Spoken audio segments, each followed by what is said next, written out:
नमस्कार, मैं हूं श्वेता सिंह और ब्लैक एंड व्हाइट में आपका स्वागत है। नमस्कार, मैं हूं अंजना 2.0 और मेरी तरफ से भी खबरों के इस विश्लेषण में आपका स्वागत है। और श्वेता, आपका भी स्वागत है। आज सबसे पहले हम एक सवाल पूछेंगे और वो सवाल ये है कि क्या भारत में अल्पसंख्यक मुसलमानों की स्थिति बांग्लादेश के अल्पसंख्यक हिंदुओं से भी खराब है?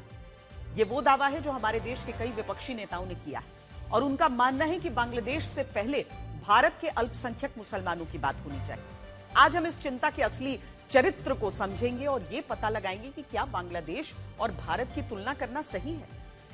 अंग्रेजी का एक सिद्धांत है फॉल्स इक्विवेलेंस। इसका मतलब होता है दो मामलों के बीच झूठा और गलत संतुलन बैठाना। आज हम इस बात का विश्लेषण करेंगे कि क्या बांग्लादेश के मामले में भी इसी झूठे संतुलन को बैठाने की कोशिश हो रही है। इसी के साथ हम उस मानसिकता को भी समझेंगे जो दीपू चंद्र दास की मॉब लिंचिंग से भारत के लोगों को डरा रही है। उत्तर प्रदेश की बागपत पुलिस ने एक ऐसे युवक को गिरफ्तार किया है जो ये कह रहा था कि संभल जाओ वरना भारत में भी दीपू चंद्र दास जैसा हश्र होगा। इसके बाद आपको हम ये बताएंगे कि अमेरिका ने नाइजीरिया के ईसाइयों को बचाने के लिए आईसिस के 2 ठिकानों पर अब तक की सबसे बड़ी एयर स्ट्राइक की है।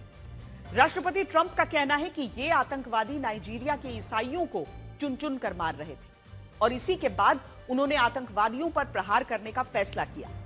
आज हम इस बात का विश्लेषण करेंगे कि अगर अमेरिका नाइजीरिया के ईसाइयों को बचाने के लिए एयर स्ट्राइक कर सकता है तो भारत को बांग्लादेश के अल्पसंख्यक हिंदुओं को बचाने के लिए क्या करना चाहिए। हम ये सवाल भी उठाएंगे कि अगर अमेरिका खुद को धर्मनिरपेक्षता का सबसे बड़ा चैंपियन मानता है तो उसे नाइजीरिया के ईसाइयों की तरह बांग्लादेश के हिंदुओं की नृशंस हत्या क्यों नहीं दिखाई देती।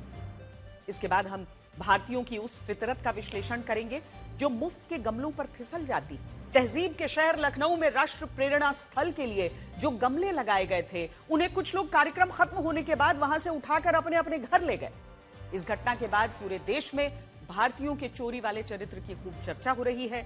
लोग ये पूछ रहे हैं कि हमारे देश के लोग सार्वजनिक स्थानों पर सरकारी सामान की चोरी क्यों करते हैं। और अंजना 2.0 आज आपके पास कौन सी खबर है? आज मैं उन लोगों के लिए खबर लेकर आई हूं जो मानते हैं कि विदेशों में मेडिकल सुविधाएं भारत से कहीं ज्यादा बेहतर है। कनाडा में हार्ट अटैक से पीड़ित एक भारतीय को करीब 8 घंटे तक अस्पताल में इंतजार करवाया गया। वो वेटिंग लाउंज में तड़पता रहा और इलाज नहीं मिलने की वजह से उसकी मौत हो गई। आज शुरुआत भारत के लोकतंत्र से करते हैं। हमारे लोकतंत्र में democracy versus too much democracy को लेकर काफी चर्चा होती है, जिसका मतलब होता है लोकतंत्र बनाम जरूरत से ज्यादा लोकतंत्र। जरूरत से ज्यादा लोकतंत्र तब माना जाता है जब गलत को भी हक और अधिकार मान लिया जाता है। इससे लोकतंत्र में मॉब डेमोक्रेसी का विचार बल लेता है, जिसे भीड़ का राज या भीड़ तंत्र भी कहते हैं। और आज हम इसी भीड़ तंत्र का एक विश्लेषण करना चाहते हैं। ये तस्वीरें जो हम आपको दिखा रहे हैं ये राजस्थान के जयपुर जिले से आई हैं, जहां देर रात चोमू कस्बे में हिंसा भड़क गई। हिंसा भड़कने का कारण यह था कि पुलिस एक मस्जिद के बाहर हुए अतिक्रमण के खिलाफ कार्रवाई करना चाहती थी। पुलिस के अनुसार उसने मस्जिद के संचालकों को इसकी सूचना भी दी थी। उन्हें यह बताया था कि मस्जिद के बाहर सड़क किनारे जो पत्थर रखे गए हैं वो नियमों के खिलाफ हैं। खुद मस्जिद के संचालकों ने इन पत्थरों को हटाने पर अपनी सहमति दी, लेकिन आरोप है कि जब इन पत्थरों को वहां से हटाया गया तो कुछ लोगों ने बाउंड्री बनाने के लिए मस्जिद के बाहर बिना अनुमति लोहे की रेलिंग लगाने का काम शुरू कर दिया। और जब पुलिस की तरफ से इस अतिक्रमण को रोकने की कोशिश हुई तो वहां मौजूद लोगों ने पत्थरबाजी शुरू कर दी और हालात इतने बिगड़ गए कि पूरे कस्बे में इंटरनेट को बंद करना पड़ा। इस हिंसा में 6 पुलिसकर्मी घायल भी हो गए। आप भी इन तस्वीरों को गौर से देखिए।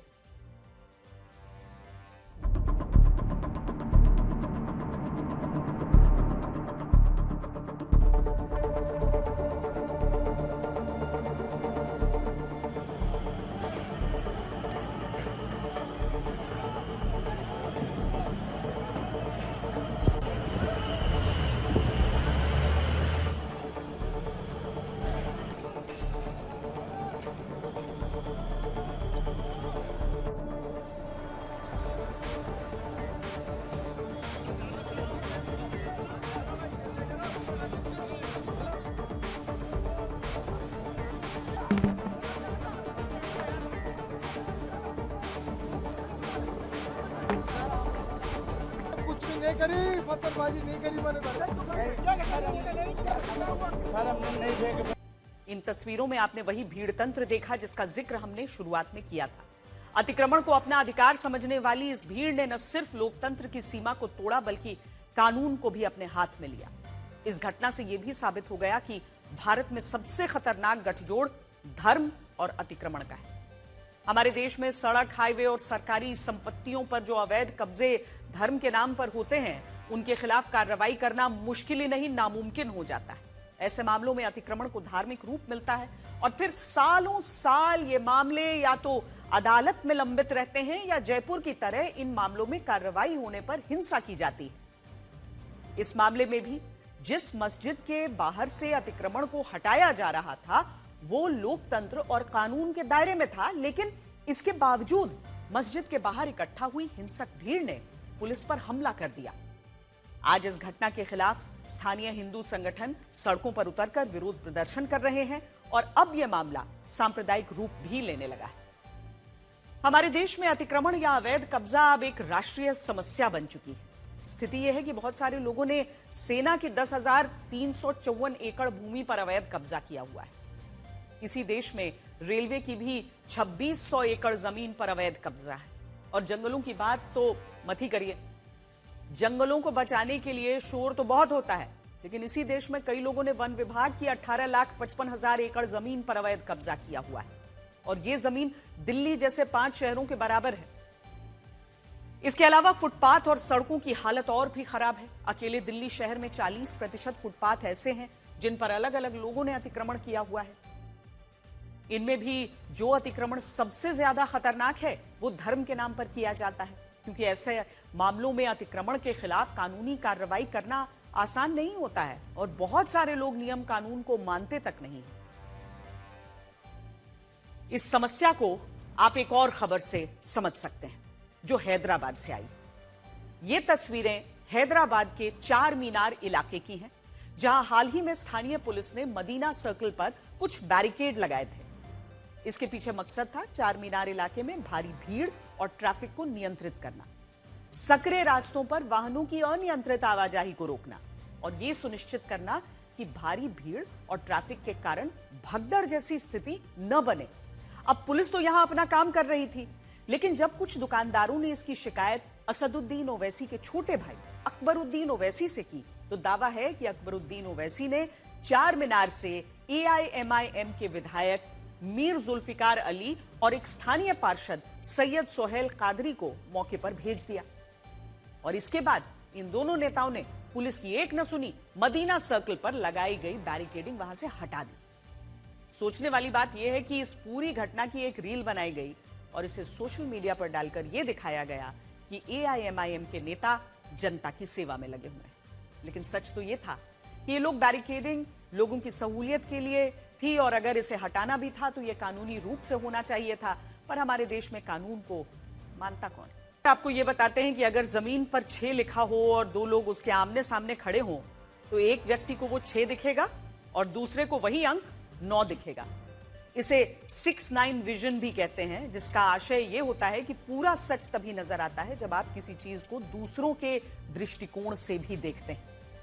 लेकिन सोचिए अगर कोई चीज दोनों तरफ से देखने पर 6 ही नजर आए और इसके बाद भी कुछ लोग उसे 9 ही बताएं, तब आप क्या कहेंगे? आप यही कहेंगे कि वो व्यक्ति जमीन पर लिखी संख्या को नहीं बता रहा, बल्कि वो अपने दिमाग में चल रही संख्या को बता रहा है। बांग्लादेश में हिंदुओं के खिलाफ जो नृशंस अत्याचार हो रहा है, उस पर भारत में इसी सिद्धांत के साथ राजनीति हो रही है। जैसे कांग्रेस नेता राशिद अल्वी कहते हैं कि बांग्लादेश में जो हो रहा है वही स्थिति भारत में भी दिखाई देती है उन्हें। दिग्विजय सिंह कहते हैं कि बांग्लादेश में हिंदू अल्पसंख्यकों पर हालिया हमले भारत में मुसलमानों पर होने वाले अत्याचारों की प्रतिक्रिया है। समाजवादी पार्टी के सांसद रमाशंकर राजभर कहते हैं कि बांग्लादेश के हिंदुओं पर इसीलिए हमले हो रहे हैं क्योंकि भारत में बीजेपी के नेता मुस्लिम महिलाओं के हिजाब खींच रहे हैं। महबूबा मुफ्ती की बेटी इल्तिजा मुफ्ती भारत को हिंदुस्तान कहने के बजाय लिंचिस्तान कहती है। कांग्रेस नेता हुसैन दलवई कहते हैं कि बांग्लादेश में जो हुआ वो गलत है, लेकिन इसी तरह की लिंचिंग भारत में भी हुई है।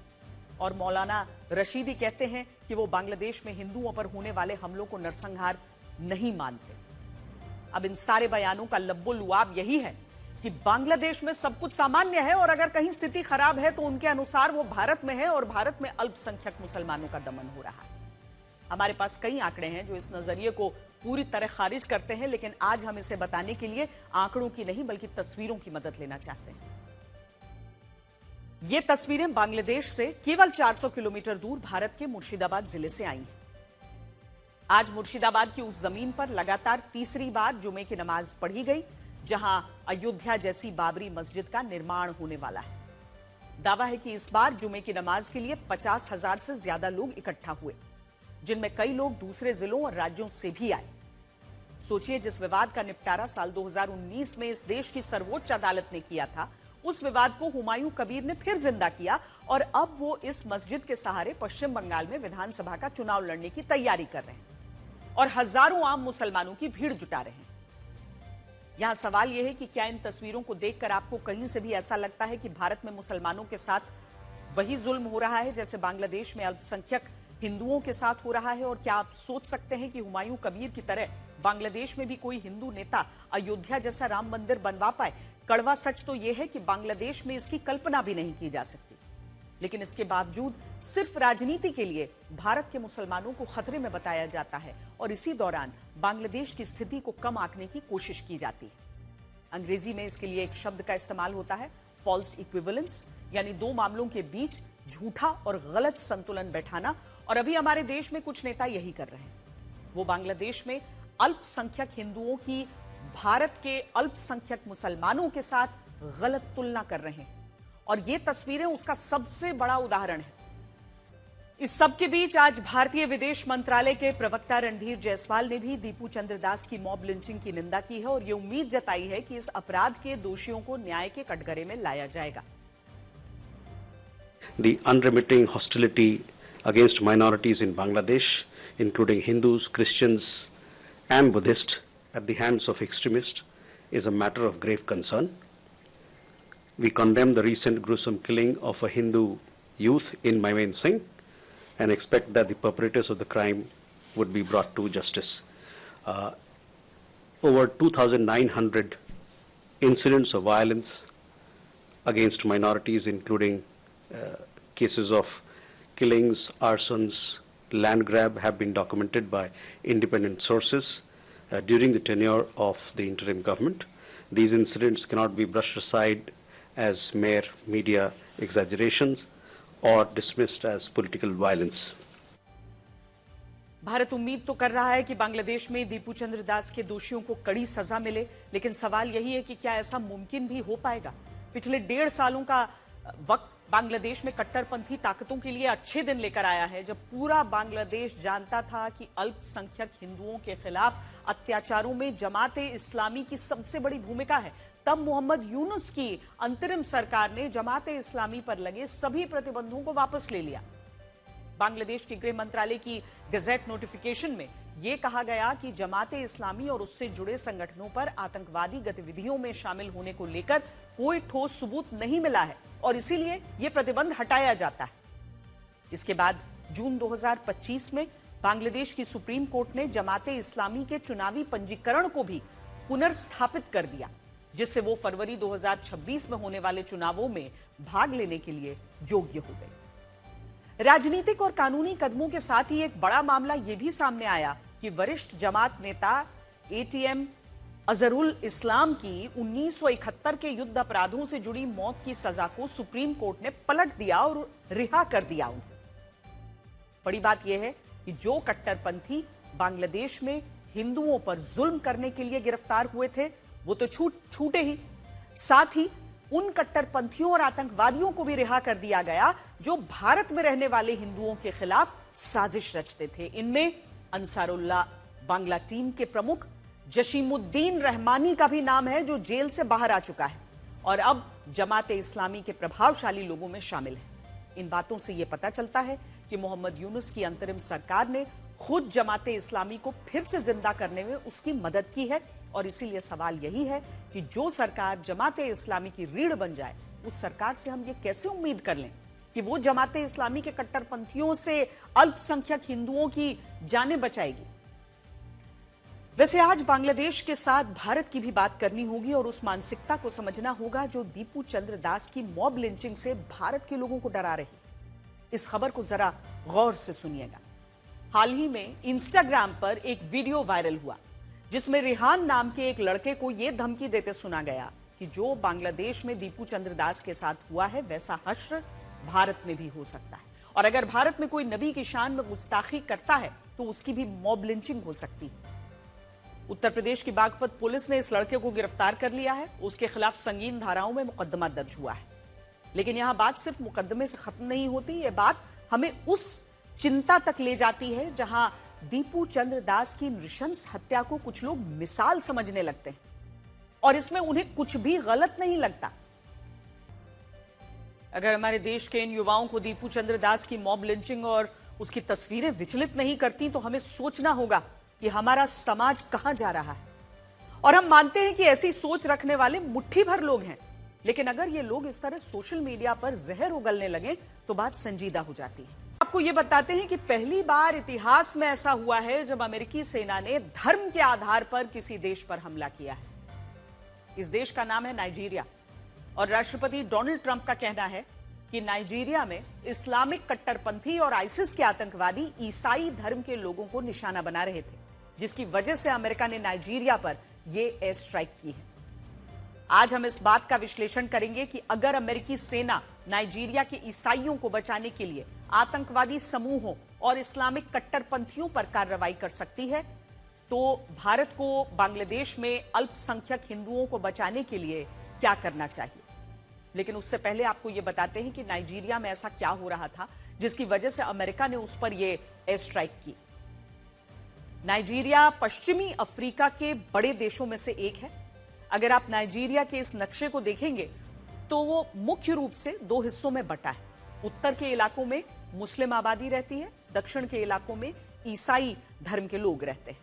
एमनेस्टी इंटरनेशनल के अनुसार जिन आतंकवादी संगठनों पर ईसाइयों की हत्या करने के आरोप लगते हैं वो उत्तरी नाइजीरिया में ज्यादा सक्रिय हैं और अमेरिकी सेना का कहना है कि उसने भी ये एयर स्ट्राइक उत्तरी नाइजीरिया के सोकोतो राज्य में की है। सोकोतो वही राज्य है जिसकी सीमा पड़ोसी देश नाइजर से लगती है। इस देश का नाम हम आपको इसीलिए बता रहे हैं क्योंकि पहले आतंकवादी संगठन आईसिस इसी इलाके में सक्रिय था, लेकिन बाद में उसका विस्तार नाइजीरिया तक हो गया। आज नाइजीरिया में आईसिस को Islamic State West Africa Province कहा जाता है जो ईसाइयों की टारगेट किलिंग करता है। राष्ट्रपति ट्रंप का कहना है कि उनकी सेना ने इस आतंकवादी संगठन के 2 ठिकानों पर हमले किए हैं। यह हमला यूनाइटेड स्टेट्स अफ्रीका कमांड ने किया है जो पूरे अफ्रीका में अमेरिकी सैन्य गतिविधियों को संभालता है और अब तक ऐसी जानकारी है कि यह हमला गिनी की खाड़ी से हुआ जहां एक युद्धपोत से 12 से ज्यादा मिसाइलें नाइजीरिया के आतंकवादी ठिकानों पर दागी गईं। देखिए, इस हमले के बाद राष्ट्रपति ट्रंप ने जो बातें कही हैं वो बहुत महत्वपूर्ण हैं। उन्होंने आईसिस के आतंकवादियों को कूड़ा बताया है। यह भी कहा है कि ये आतंकवादी निर्दोष ईसाइयों की चुन चुन कर हत्या कर रहे थे।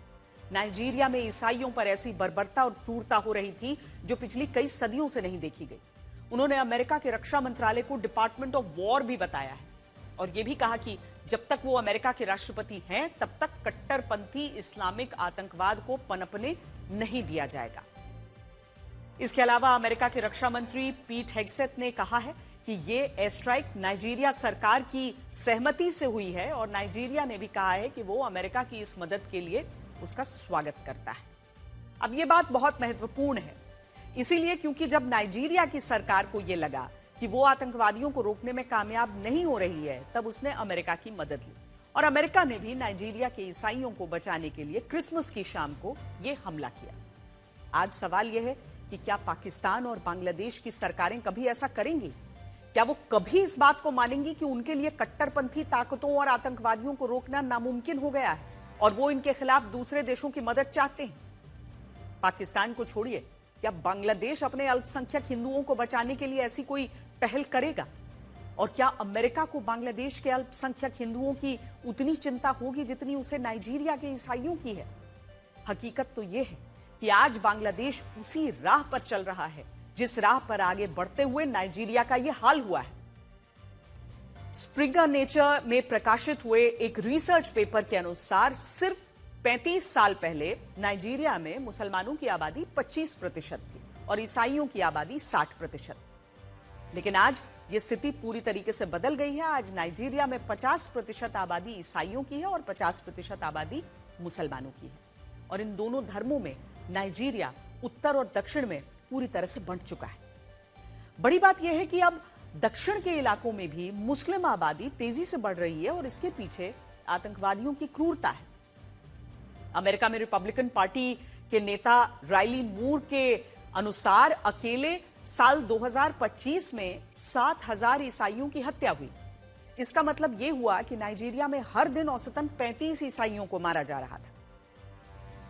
ओपन डोर्स की एक और रिपोर्ट यह बताती है कि 2009 से अब तक 50,000 से ज्यादा ईसाई मारे जा चुके हैं और इस दौरान 19,000 से ज्यादा चर्चेज पर हमले हुए हैं।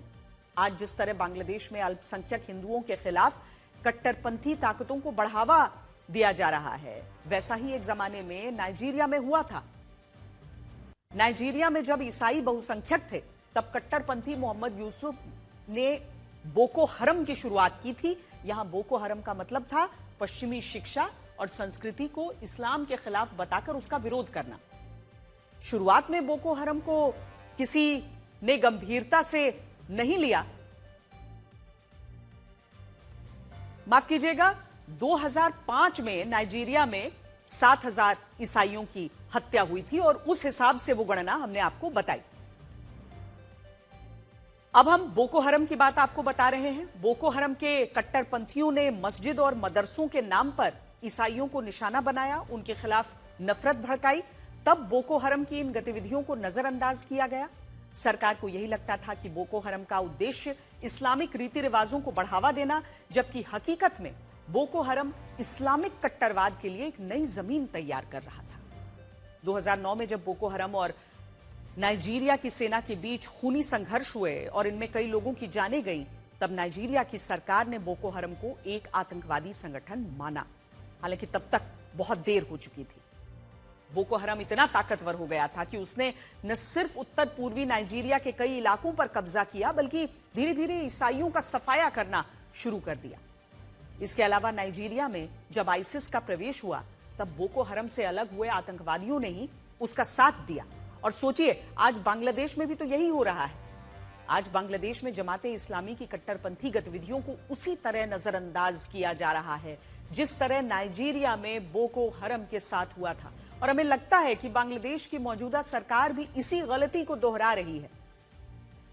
हालांकि यहां हम इस बात को भी जोड़ना चाहते हैं कि बांग्लादेश में सिर्फ ईसाइयों पर जुल्म नहीं हो रहे, इस्लामिक कट्टरवाद के कारण मुसलमानों को भी इसकी कीमत चुकानी पड़ रही। आतंकवादियों के कारण निर्दोष मुसलमान भी इस संघर्ष में निशाना बनते हैं और ईसाइयों के भी कुछ कट्टरवादी समूहों पर यह आरोप लगता है कि वो मुसलमानों के खिलाफ धार्मिक हिंसा कर रहे हैं। नाइजीरिया में अमेरिका के हमले के बाद दो बड़े सवाल हैं। पहला सवाल यह है कि अगर अमेरिका खुद को धर्मनिरपेक्षता का सबसे बड़ा चैंपियन मानता है, तो फिर ऐसा क्यों है कि नाइजीरिया में ईसाइयों को बचाने के लिए वो मिसाइलें भेजता है और बांग्लादेश में जहां हिंदुओं पर जुल्म हो रहा है, उसे बांग्लादेश को वो 550 करोड़ रुपए की आर्थिक मदद देता है। दूसरा सवाल यह है कि अगर राष्ट्रपति ट्रंप इस्लामिक आतंकवाद के खिलाफ है और इसके लिए वो नाइजीरिया में आईसिस के ठिकानों पर एयर स्ट्राइक करवाते हैं, तो इसी दौरान वो पाकिस्तान को इतनी अहमियत क्यों देते हैं, जबकि सब जानते हैं पाकिस्तान से बड़ा आतंक परस्त देश इस दुनिया में कोई नहीं है। 9/11 का हमला करने वाला ओसामा बिन लादेन खुद पाकिस्तान के एबटाबाद में मारा गया था और आईसिस भी लादेन के अल कायदा से ही अलग होकर बना था। लेकिन पाकिस्तान पर राष्ट्रपति डोनाल्ड ट्रंप मेहरबान रहते हैं। सवाल यही है कि अगर आतंकवाद बुरा है तो इसके खिलाफ अमेरिका की प्रतिक्रिया पीड़ितों के धर्म के आधार पर क्यों तय होती है, और पाकिस्तान के मामले में राष्ट्रपति ट्रंप इस्लामिक आतंकवाद पर चिंता क्यों नहीं जताते। तीसरा सवाल यह है कि क्या अमेरिका की तरह भारत भी बांग्लादेश के हिंदुओं को बचाने के लिए कोई कदम उठा सकता है?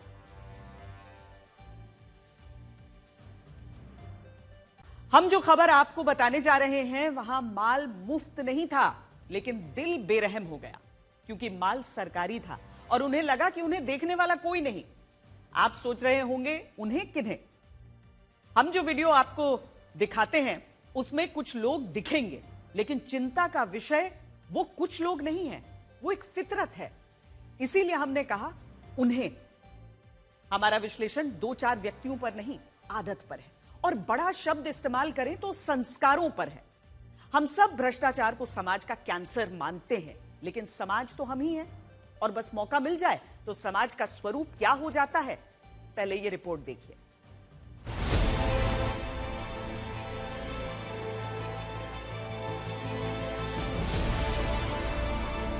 लखनऊ में उद्घाटन राष्ट्र प्रेरणा स्थल का हुआ, लेकिन उद्घाटन के बाद अंधेरा हुआ तो लखनऊ की सुंदरता को चिंदी चोट छीनने लगे। अरे ये कहाँ ले जा रहे हो? अरे बताओ तो ये कहाँ ले जा रहे हो? ये तो सरकारी है ना ये। अरे रुको तो बताओ तो, ये सरकारी है ना। अरे रुको तो, रुको।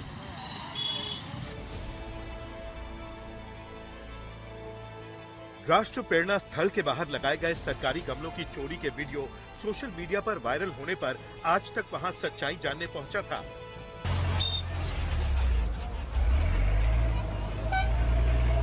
यहाँ से क्यों ले जा रहे हो आप लोग? चोरी करते हुए। गमलों की चोरी ये सोचकर हो रही थी कि कहीं कैमरे देख न लें। कोई मोटरसाइकिल पर था, कोई पार्टी का झंडा भी थामे हुए था, कोई पैदल ही गमलों को नोचे ले रहा था। ये वीडियो जब लखनऊ नगर निगम और विकास प्राधिकरण तक पहुंचे तो उन्हें गमलों को फौरन से बेशतर हटाना पड़ा। चोरी हो गए? चोरी हो गए सर, आधे से ज्यादा। आधे से ज्यादा चोरी हो गए? हाँ हाँ। कौन चोरी कर ले? अब पता नहीं, जो रात में आया वो भी उठा ले गया। तुम लोग निकाल रहे हो पूरा? हाँ, मतलब इजाजत मिली है कि यहाँ से हटा दिया जाए। कमला चोरी करने? हाँ, बहुत सारे लोग निकाले हैं जो गाड़ी से आए हैं, गाड़ी खड़ा की है, साइड लगाए, यहाँ से कितने निकाले हैं। सब पूरी आए थे? कार से आए थे, कोई बाइक से था, स्कूटी से था, बहुत सारे लोग थे। अचानक चोरी की वजह से हटाना पड़ रहा है, क्या है? की वजह से इमरजेंसी में हटाना पड़ रहा है। ये सोचा गया था कि इसको लगाए रहेंगे, खूबसूरती लगेगी, लेकिन ये रात भर में इतना चोरी और ये सब करने लगे तो इस वजह से इमरजेंसी में इसको हटवाना पड़ रहा है। तो मतलब गाड़ी वाले सब चोरी कर रहे हैं? गाड़ी वाले कार से आके बोरी भर के चोरी कर रहे हैं। क्या क्या कर रहे हैं, कैसे कर रहे हैं? सुबह सुबह आदमी फोटो आया, वीडियो आया कि हाँ सब आपके गमले सब उठे जा रहे हैं, तब हम लोगों ने तुरंत गाड़ी भेजा। इस वीडियो पर आप ये भी नहीं कह सकते कि मुस्कुराइए, आप लखनऊ में हैं। वैसे जैसा हमने पहले कहा, हमारा विश्लेषण 2-4 व्यक्तियों पर नहीं है। हमें नहीं लगता इनमें से ऐसा कोई होगा जिनका कोई आपराधिक इतिहास हो। इस मायने में ये लोग समाज के तथाकथित सभ्य लोग ही हैं। लेकिन क्या हो जाता है, आखिर ये सोच कैसी है कि बस सरकारी माल है तो उड़ा लो? पहली बार ऐसा लखनऊ में ही हुआ हो ऐसा भी नहीं है। महंगी गाड़ी से गमला चुराने वाली इस तस्वीर को आपने जरूर देखा होगा। गुरुग्राम की यह तस्वीर फरवरी-मार्च 2023 में खूब चर्चा में आई थी। जो गमले चुराए गए वो G20 आयोजन के लिए, सुंदरता के लिए लगाए गए थे। अक्टूबर 2023 में भी G20 आयोजन के कुछ हफ्तों बाद दिल्ली में भारत मंडपम और प्रगति मैदान के बाहर रखे गमले गायब होने की रिपोर्ट्स आई थी। अगस्त 2025 की मीडिया रिपोर्ट्स में गाजियाबाद में नालों को ढकने के लिए रखे गए लोहे के ड्रेन गेट चुराते 2 लोगों की तस्वीरें वायरल हुई थी। मुंबई महानगर पालिका BMC के आंकड़ों के अनुसार 2024 में जनवरी से जून के बीच 220 मैनहोल कवर चुरा लिए गए। 2024 में NHAI ने राष्ट्रीय राजमार्ग 7 पर जो स्ट्रीट लाइट्स लगवाईं, उनमें से करीब 40 खंभों में से बिजली के तार काट लिए गए। 2023 की न्यूज रिपोर्ट्स के अनुसार बिहार के समस्तीपुर में 2 किलोमीटर लंबा रेलवे ट्रैक चुरा लिया गया। उसी साल पटना के सब्जीबाग में 29 फीट लंबा मोबाइल टावर उखाड़ ले जाने की रिपोर्ट दर्ज हुई। 2022 में बिहार के रोहतास में 60 फीट लोहे का पुल काट ले जाने की खबरें आई थी। 2017-18 की आधिकारिक रिपोर्ट के अनुसार रेलवे के एसी डब्बों में से 21 लाख तौलिए, बेडशीट, कंबल और अन्य सरकारी सामान गायब हुए। इनकी कीमत 14 करोड़ रुपए थी। ये हमने सिर्फ चंद उदाहरण रखे हैं। ऐसे एक नहीं अनेक मामले हैं और ऐसे मामले देश के किसी एक कोने या किन्हीं खास जगहों की बीमारी नहीं है। ये समाज के कुसंस्कार का वो सच है जो भारत को परेशान करने वाला तथ्य है। अगर भारत को एक गोदाम माने तो क्या ऐसी चोरियां उस गोदाम में चूहे की सेंध सरीखी नहीं? भारत दुनिया की तीसरी बड़ी अर्थव्यवस्था बनने की ओर तेजी से कदम बढ़ा रहा है। ऐसे में क्या सरकारी माल को अपना माल समझने की यह फितरत भारत की ग्रोथ स्टोरी में स्पीड ब्रेकर नहीं है? ट्रांसपेरेंसी इंटरनेशनल के करप्शन परसेप्शन इंडेक्स यानी सीपीआई में 2024 की रैंकिंग में भारत 96वें पायदान पर था। 2024 की सीपीआई रैंकिंग है: number 1 Denmark, number 2 Finland, number 3 Singapore, number 4 New Zealand और नंबर 5 पर लग्जमबर्ग, नॉर्वे और स्विट्जरलैंड। बात सिर्फ ट्रांसपेरेंसी इंटरनेशनल के रैंकिंग की नहीं है। दिसंबर 2024 में प्रकाशित लोकल सर्कल्स के सर्वे में भारत के 159 जिलों में लगभग 66% व्यापारिक कंपनियों ने कहा कि उन्होंने पिछले 12 महीनों में रिश्वत दी। 54% ने कहा कि उन्हें रिश्वत देने के लिए मजबूर किया गया। सर्वेक्षण में शामिल केवल 16% व्यावसायिक प्रतिष्ठानों ने दावा किया कि वो हमेशा रिश्वत दिए बिना काम करवाने में कामयाब रहे। 19% ने कहा कि उन्हें ऐसा करने की आवश्यकता नहीं पड़ी। किसी का छोटा भ्रष्टाचार राष्ट्र का बड़ा नुकसान करता है और हद तो इस बात की है कि हमारी दिनचर्या में व्याप्त ऐसी कई आदतें हैं जिन्हें हम चोरी या भ्रष्टाचार मानने को तैयार नहीं होते। मनी लॉन्ड्रिंग, गबन, उगाही जैसे अपराधों की तो साफ सजा है।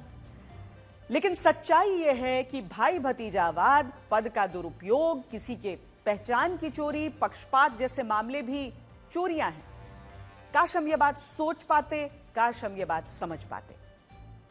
अकबर इलाहाबादी का मशहूर शेर है, दुनिया में हूं, दुनिया का तलबगार नहीं हूं, बाजार से गुजरा हूं, खरीदार नहीं हूं।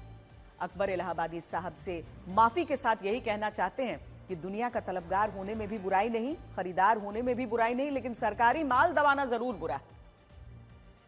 अमेरिका को पाकिस्तान का आतंकवाद क्यों नहीं दिखता? इस बात को हम फिर से इसीलिए दोहरा रहे हैं क्योंकि कुछ क्लासिफाइड डॉक्यूमेंट्स में यह खुलासा हुआ है कि 2001 में जब राष्ट्रपति पुतिन और अमेरिका के तत्कालीन राष्ट्रपति जॉर्ज डब्ल्यू बुश की मुलाकात हुई थी, तब इसमें पाकिस्तान का भी जिक्र हुआ था। उस वक्त रूस के राष्ट्रपति पुतिन ने कहा था कि पाकिस्तान एक जुंटा शासन की तरह है जहां सरकार से ज्यादा सेना की चलती है और ऐसे में पाकिस्तान के पास परमाणु हथियारों का होना खतरे से खाली नहीं। उस वक्त जॉर्ज डब्ल्यू बुश ने राष्ट्रपति पुतिन की इन बातों पर सहमति जताई थी और अमेरिका ने माना था कि पाकिस्तान के पास परमाणु हथियार होना दुनिया के लिए चिंता का विषय है। और सोचिए 24 साल में पाकिस्तान पर कौन सा प्रतिबंध लगा या उसके परमाणु हथियारों को नियंत्रित करने के लिए कौन से कदम उठाए गए। आज पाकिस्तान ने धीरे धीरे करके अपने परमाणु हथियारों की संख्या 170 तक बढ़ा ली है और पाकिस्तान यह भी कह चुका है कि उसके परमाणु हथियार इस्लामिक परमाणु हथियार है। पाकिस्तान वही देश है जिसकी वजह से उत्तर कोरिया परमाणु हथियार विकसित कर पाया और उसी की मदद से इराक और ईरान को भी परमाणु हथियार विकसित करने की टेक्नोलॉजी पता चली। लेकिन इसके बावजूद दुनिया पाकिस्तान को गंभीरता से नहीं लेती। आज ये स्थिति और चिंताजनक हो गई है क्योंकि पाकिस्तान में चीफ ऑफ डिफेंस फोर्सेस बनने के बाद पाकिस्तान के परमाणु हथियारों का नियंत्रण आसिम मुनीर के पास है और आसिम मुनीर किसी कट्टरपंथी से कम नहीं है। हाल ही में आसिम मुनीर ने कहा था कि ऑपरेशन सिंदूर के दौरान उसने अल्लाह की मदद को अपनी आंखों से खुद आते हुए देखा था और इस कार्यक्रम में उसने कुरान की आयतें भी पढ़ी थी। आज हम बस यही कहना चाहते हैं कि जिस तरह दुनिया ने एकजुट होकर साल 1994 में यूक्रेन के परमाणु हथियार उससे वापस ले लिए थे, ठीक वैसा ही पाकिस्तान के साथ भी होना चाहिए क्योंकि पाकिस्तान एक अस्थिर और खतरनाक देश है। धुरंधर फिल्म ने पाकिस्तान में एक नया रिकॉर्ड बना दिया है। बैन के बावजूद पाकिस्तान में धुरंधर फिल्म को अवैध तरीके से 20 लाख से ज्यादा बार डाउनलोड किया गया। आज धुरंधर फिल्म पाकिस्तान में सबसे ज्यादा पायरेट की गई फिल्म बन गई है। इसने अभिनेता शाहरुख खान की रईस फिल्म का भी रिकॉर्ड तोड़ दिया है, जिसे अवैध तरीके से 18 लाख से ज्यादा बार डाउनलोड किया गया था। आप ये भी कह सकते हैं कि धुरंधर ने पाकिस्तान के बैन की कमर तोड़ दी। और यहां आपको यह भी समझना होगा कि पाकिस्तान इस फिल्म को अपने खिलाफ दुष्प्रचार और एक प्रोपेगेंडा बता रहा था, लेकिन पाकिस्तान के लोगों ने मुहर लगा दी कि यह फिल्म पाकिस्तान की हकीकत है और इस हकीकत से वो मुंह नहीं मोड़ सकता। अक्सर लोग ये कहते हैं कि विदेशों में मेडिकल फैसिलिटी भारत की तुलना में बहुत अच्छी है और वहां के डॉक्टर्स और मेडिकल स्टाफ मरीजों का बहुत ख्याल रखते हैं। लेकिन इन देशों की मेडिकल फैसिलिटी का सच तब पता चलता है जब उनसे जुड़ी खबरें आती हैं। कनाडा के एडमंटन में एक सरकारी अस्पताल की लापरवाही की वजह से एक भारतीय की मौत हो गई। सीने में दर्द की शिकायत लेकर पहुंचे इस भारतीय व्यक्ति को अस्पताल ने 8 घंटे तक इंतजार करवाया और वो आखिर में तड़प तड़प कर मर गया।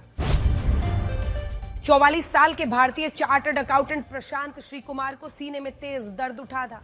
प्रशांत के ऑफिस के लोगों ने उनको तुरंत एडमंटन के ग्रे नन्स कम्युनिटी हॉस्पिटल तक पहुंचाया। परिवार के मुताबिक प्रशांत को हार्ट अटैक आया था, लेकिन अस्पताल के स्टाफ ने उन्हें करीब 8 घंटे तक वेटिंग लाउंज में तड़पता छोड़ दिया। 8 घंटे तक लगातार सीने में दर्द झेलते झेलते प्रशांत ने वेटिंग लाउंज में ही दम तोड़ दिया। उनकी पत्नी अस्पताल के स्टाफ से प्रशांत को हार्ट अटैक आने की शिकायत करती रही। वो ये बताती रही कि प्रशांत को सीने में तेज दर्द है और उनका ब्लड प्रेशर भी हाई है। बावजूद इसके अस्पताल के स्टाफ ने उनकी एक नहीं सुनी। एडमंटन के ग्रे नन्स कम्युनिटी हॉस्पिटल के स्टाफ की काबिलियत देखिए कि उन्होंने हार्ट अटैक आने पर प्रशांत को दर्द और बुखार की दवा दी और वेटिंग लाउंज में इंतजार करने के लिए कह दिया। 8 घंटे बाद जब अस्पताल के डॉक्टर और मेडिकल स्टाफ का ध्यान प्रशांत पर गया तो उनका इलाज शुरू हुआ, लेकिन तब तक बहुत देर हो गई थी। हार्ट अटैक से प्रशांत की मौत हो चुकी थी। कैब चालकों की मनमानी और अभद्रता की खबरें अक्सर आती हैं, लेकिन कोलकाता के एक कैब ड्राइवर की सोशल मीडिया पर बहुत तारीफ हो रही है। इस कैब ड्राइवर ने नशे में धुत एक युवती को सुरक्षा का एहसास दिलाते हुए पूरी जिम्मेदारी के साथ घर तक छोड़ा। इस घटना का वीडियो कैब के डैश कैम में रिकॉर्ड हुआ, जिसे देखकर नेटिजन्स उस कैब ड्राइवर की सराहना कर रहे हैं। करीब 3 मिनट का यह वीडियो कैब के डैश कैम में रिकॉर्ड हुआ है। इसमें कैब में एक युवती बैठी है जो नशे में धुत थी। उसने घर जाने के लिए कैब बुक करवाई थी। यात्रा के दौरान इस युवती ने कैब ड्राइवर से अपने नशे की हालत के बारे में बताया और मदद मांगी। ड्राइवर ने हालात का फायदा उठाने के बारे में नहीं सोचा, बल्कि उस युवती को सुरक्षित होने का एहसास दिलाया और यकीन दिलाया कि वो उसे सही सलामत घर तक पहुंचाएगा। कैब ड्राइवर ने उस युवती से ये भी कहा कि उसे पता है कि वो नशे में है और इसीलिए उसकी जिम्मेदारी है कि वो उसे सुरक्षित घर तक ले जाए। सिर्फ यही नहीं, इस युवती ने यात्रा के दौरान अपनी मां को भी फोन किया और अपनी स्थिति के बारे में बताया। इसके बाद कैब ड्राइवर ने भी उस युवती की मां से बात की और उन्हें भी भरोसा दिलाया कि वो उनकी बेटी को सुरक्षित घर तक छोड़ेगा। सोशल मीडिया पर यह वीडियो वायरल है और लोग इस कैब ड्राइवर के व्यवहार और जिम्मेदारी के एहसास की तारीफ कर रहे हैं। भारतीय पर्वतारोहियों की एक टीम ने नई उपलब्धि हासिल की है। पर्वतारोही नरेंद्र कुमार की अगुवाई में इस टीम ने नॉर्थ अमेरिका के सबसे ऊंचे ज्वालामुखी पर पहुंचकर इतिहास रच दिया है। इस टीम ने मैक्सिको के 18,491 फीट ऊंचे पिको द ओरिजाबा ज्वालामुखी पर पहुंचकर पूरी दुनिया को हैरान कर दिया, क्योंकि दिसंबर के मौसम में यहां का तापमान -23 डिग्री होता है। इस उपलब्धि का वीडियो देखकर आपको इनकी हिम्मत और जज्बे का पता चलेगा। तापमान -23 डिग्री सेल्सियस है, हर तरफ बर्फ ही बर्फ है, हवाएं इतनी सर्द हैं कि कुछ सेकंड्स में इंसान की जान ले सकती हैं। इन खतरनाक परिस्थितियों से जूझते हुए भारतीय पर्वतारोहियों के इस दल ने इतिहास रच दिया है।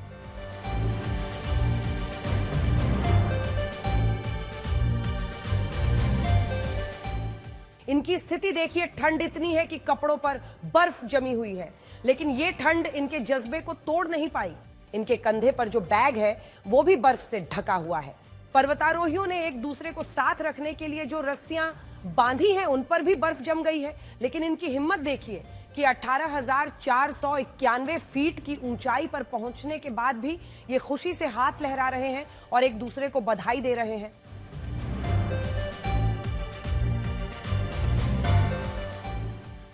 इन भारतीय पर्वतारोहियों ने मैक्सिको की सबसे ऊंची चोटी पिको दे ओरिजाबा की चढ़ाई की थी। पिको दे ओरिजाबा नॉर्थ अमेरिका का सबसे ऊंचा ज्वालामुखी है और हर साल सैकड़ों लोग इसकी चोटी तक जाने की कोशिश करते हैं, लेकिन गिने चुने लोग ही सफल हो पाते हैं। इसकी वजह यह है कि इस ज्वालामुखी की चोटी तक का रास्ता सामान्य बर्फीले पर्वतों की तरह नहीं होता है। इस पर जाने के लिए पर्वतारोही का तकनीकी रूप से मजबूत होना बहुत जरूरी है। जिन रास्तों से यहां तक पहुंचते हैं वो बर्फ की वजह से काफी फिसलन भरे होते हैं। उस उपलब्धि को देखकर दुनिया भर के पर्वतारोही इस भारतीय दल की तारीफ कर रहे हैं। बेंगलुरु में एक एसयूवी कार ड्राइवर ने एक बुलेट सवार को टक्कर मार दी और फिर उसकी बुलेट को सड़क पर करीब 500 मीटर तक घसीटा। इस दौरान सड़क पर चिंगारियां उठ रही थीं। रात के अंधेरे में सड़क पर चिंगारियां छोड़ती हुई कार देखकर लोग हैरान हो गए। उन्हें लगा कि किसी एक्शन फिल्म की शूटिंग चल रही है। बेंगलुरु के सुमना हल्ली फ्लाईओवर से गुजर रही इस एसयूवी को देखकर लोग हैरान थे। वजह यह थी कि इसके नीचे चिंगारियां उठ रही थीं। शुरुआत में लोगों को लगा कि जैसे गाड़ी के नीचे आग लग गई है, लेकिन फिर पता चला कि एसयूवी के नीचे बुलेट बाइक घसीटी जा रही थी। नशे में धुत एसयूवी ड्राइवर ने एक बुलेट सवार को पहले टक्कर मारी और फिर वो घटनास्थल से भागने की फिराक में लग गया। टक्कर के बाद पीड़ित की बाइक एसयूवी कार के नीचे फंस गई थी। एसयूवी ड्राइवर ने इसकी चिंता नहीं की, उसने इसी हालत में गाड़ी दौड़ा दी। करीब 500 मीटर तक उसने बाइक को अपनी कार से घसीटा और इस दौरान सड़क पर चिंगारियां उठने लगीं। काफी दूर तक राहगीरों ने उसका पीछा किया, फिर कार चालक को खूब पीटा। फिलहाल बाइक सवार की शिकायत पर पुलिस ने मामला दर्ज कर लिया है। आंध्र प्रदेश के सीएम चंद्रबाबू नायडू ने आज एक ऐसी बात कही है जिसे भारत के हिंदू परिवार को सुनना चाहिए। उन्होंने कहा कि आज की जनरेशन के बच्चों को हॉलीवुड के सुपर हीरोज के बजाय भारतीय हिंदू महागाथाओं के सुपर हीरोज को अपना आदर्श बनाना चाहिए। उन्होंने कहा कि बच्चों को अवतार जैसे हॉलीवुड फिल्म दिखाने के बजाय उन्हें रामायण और महाभारत के पात्रों के विषय में बताना चाहिए। बच्चों को बताना चाहिए कि सुपरमैन से ज्यादा ताकतवर हनुमान है। हमेशा याद रखिएगा, कान भरने वाले किसी से उलझते नहीं हैं, वो आग लगाकर किनारे हो जाते हैं। नमस्कार।